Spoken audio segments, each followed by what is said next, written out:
Good morning, everyone. It's Anne-Marie from the Paragraph Challenge. I'm a Davis dyslexia facilitator based in Ireland, and for the past 18 years, I have been working in the area of neurodiversity. So today I have with me Nicole Bateman, who also works in the similar area. And so good morning, Nicole, and thanks for joining me. Would you like to start off by telling people like who you are, what you do, and what your background is? Yeah, absolutely. So thank you so much for having me. I am Nicole Bateman. I am based in the south of England and I am a mum of two. Um, my background is in teaching. I was a secondary school teacher for 11 years and I left a couple of years ago after my son was diagnosed with epilepsy. And because it just wasn't practical, I kept getting called out for seizures. And so after I'd left, I started trying to help him communicate his feelings. He's autistic, and so I was trying to just find a way that is best for him. So I created some resources and things like that. Started my first business, A Box Full of Joy, and then to support him and others as well. I had no business idea background, but I just had that passion of wanting to help kids with additional needs like my son. So I went for it. And then a couple of years on, I've now started a second business called the Supersensory Squad. I partnered with an occupational therapist because I don't know about you, but I'm a researcher. Like I Yeah. love learning. Yeah. Me too. And Yeah. I suppose both our businesses come from the same place because really Yes. I got into my business was because of my son as well. And I think Yeah. most people who are working in the area of neurodiversity Yeah. have moved into that area because of a family member or a child in particular, because there's not a whole lot of extra help out there. Sometimes you're like left on your own, you get a diagnosis or something, and you go, well, what do I do with this piece of paper Yeah. now? And yeah, if there is help, it's years down the line and Yeah. find it too late sometimes for a lot of children. Yeah. So how I first came to know Nicole was through a big group called Mums in Business International. And there's a lot of people on that group. And I met her through Ashling, who is based in Ireland. But the reason I first noticed Nicole was because of I liked her name, Her Box Full of Joy. And also, I've written books about helping kids in school and neurodiversity. And then Nicole's first book just caught my imagination. And so, what was that book, Nicole? Your first book was that Um, My Child Has Exams now what? My child has exams now. What was my first solo book, with a few different tips from people, which is great. And that is really looking at wanting to counter the narrative that's often in schools of like, you're defined by your results. Your results are the most important thing. But actually, I want to counter that, and I wanted to write a book for parents to help them to look at the whole child, to think about actually how they're showcasing. Because often because I used to mentor kids who struggle with exam stress, and a lot of people came to me and was like, oh, they can't be bothered to revise. And I'm like, okay, is it that they actually can't be bothered to revise? Or maybe they're so dysregulated or overwhelmed, they're actually in shutdown mode and their nervous system is actually in that shutdown. So we in the book, I like to look at some of those kind of fight flight responses and how they link in with revision time, and exams, and how parents can look at the child as a whole with boundaries, communication, all of those things to ensure that they're supporting them the best they can, because that's all we can do. Just do our absolutely, best. yeah. I mean, and apart from all of what you've spoken about, a lot of kids don't know how to study because no one No. ever tells them. They go, okay, here's your book, go study. And Yeah. like, what's that mean? Even my daughter, when she was in college in the UK, she goes, well, because I homeschooled her for a few years because of various different reasons.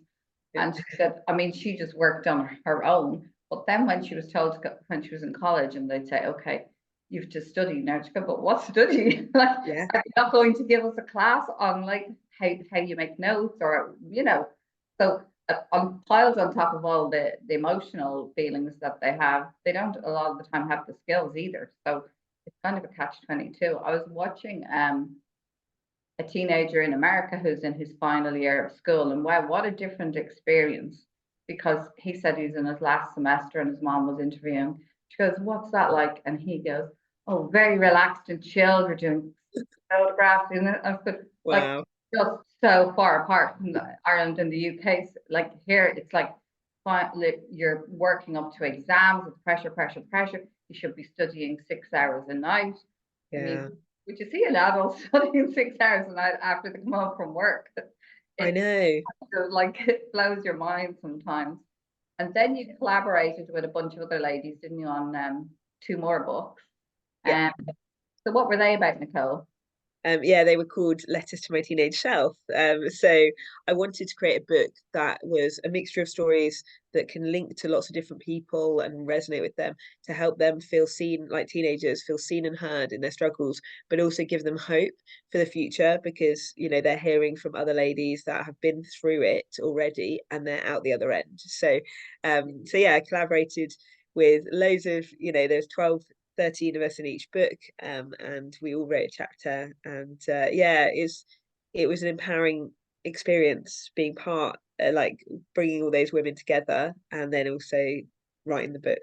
Yeah, because you're right. Because sometimes when you're a teenager, you think like you're the only person who thinks a specific way. I mean, I was extremely, extremely shy.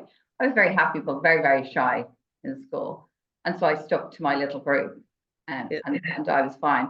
But then through my work, and I've had a lot of colleagues all around the world, and you listen to why they got into the work that they do. Like some of them had horrific times in school, yeah, um, and some of them just had bad home lives. There's so many people with so many stories, and when you bump into somebody, you don't really know that much about them. So I suppose having your books then gives people an insight into like it's not just you, and that nobody has a perfect life.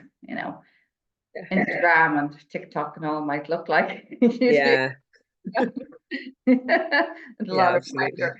And so the real reason that I wanted to speak to Nicole today, apart from all her other fabulous work she does, is her group called the Sensory Squad, because it's an area that I'm very interested in, and that myself and Nicole are exploring some possibilities for bringing together our joint knowledge. So, can you tell everybody how you came up with the idea of the Sensory Squad and what it actually does and how it helps?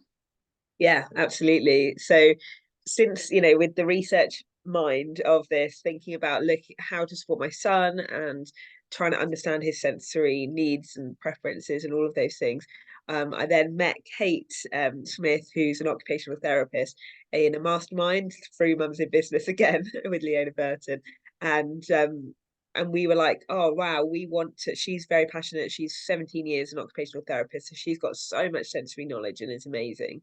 So she's got that professional experience.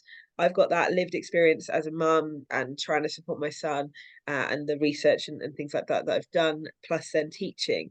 And we first of all were like, right, we need to. I wish that I knew what I know now when I was Yeah. teaching, because and I'm sure it's there's many of us that are like, wow, that would be so useful if we knew that back then.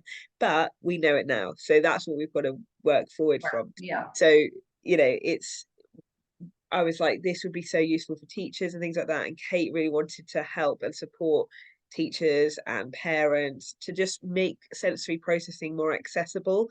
And rather than some of the big words like proprioception or vestibular or I know. think, yeah, Just too that complicated because exactly. particularly for parents, like Yeah, when you go get a piece of paper and it's littered with huge big words, and then words. parents come to me and go, "Well, what does that mean?" Like that, it means something very basic. They're just Yeah. saying it in a very complicated way because they have to justify the very big fees.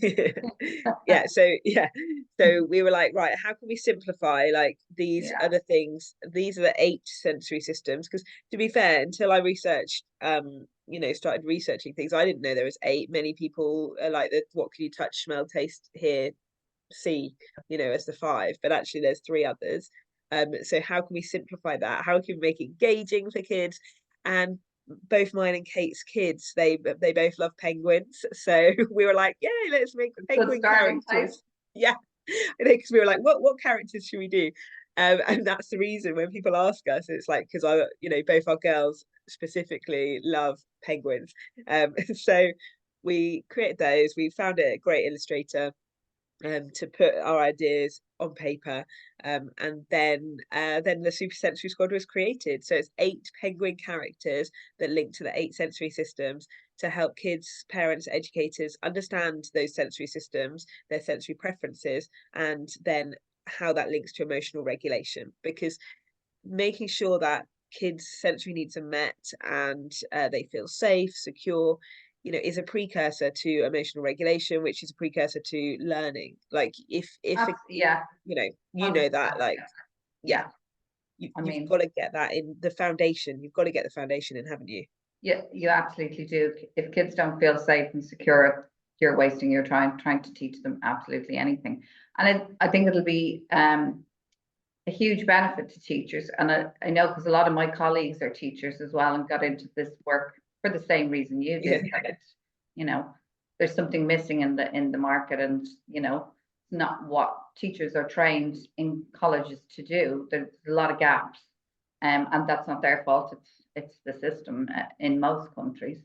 Um, I know that in countries like India and all that, like they're much more concerned with how the child feels and their emotions, and they're much more having a much more gentle approach.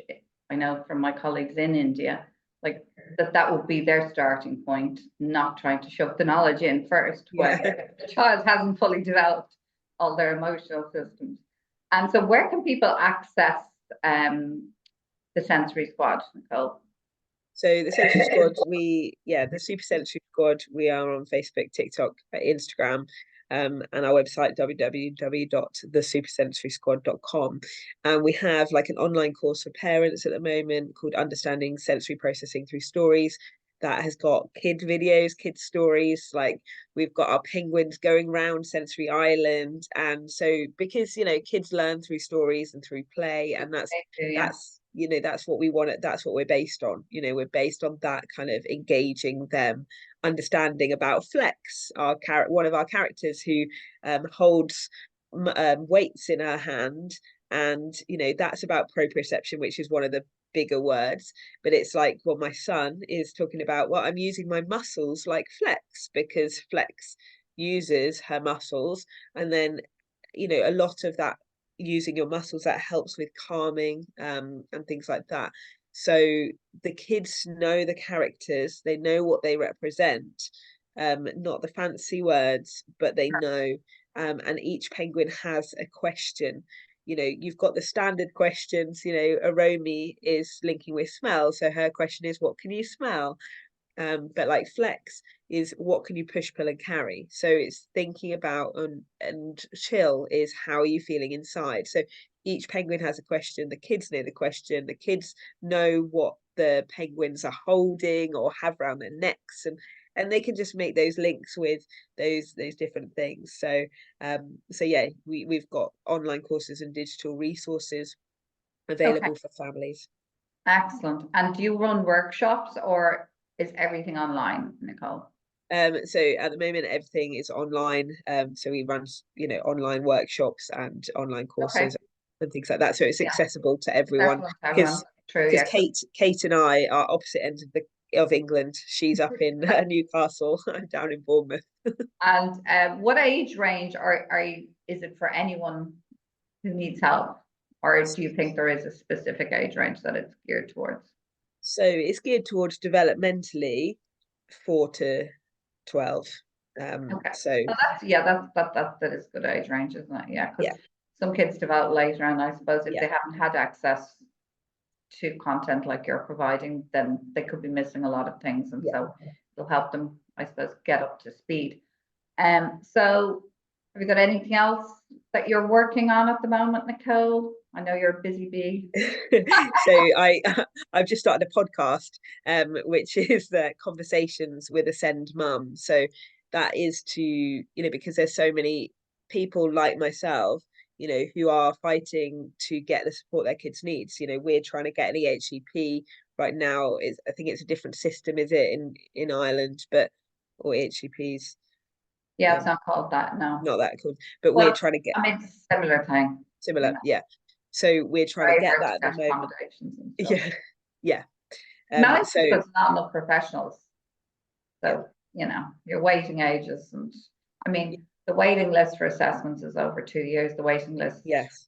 there's just not enough occupational therapists. There's like, they recommend all these different I mean, they recommend too many specialists most of the time. Like, one lady had a recommendation of 10, and I said, if you bring your child to 10 different people, they're really going to think there's something drastically wrong with them.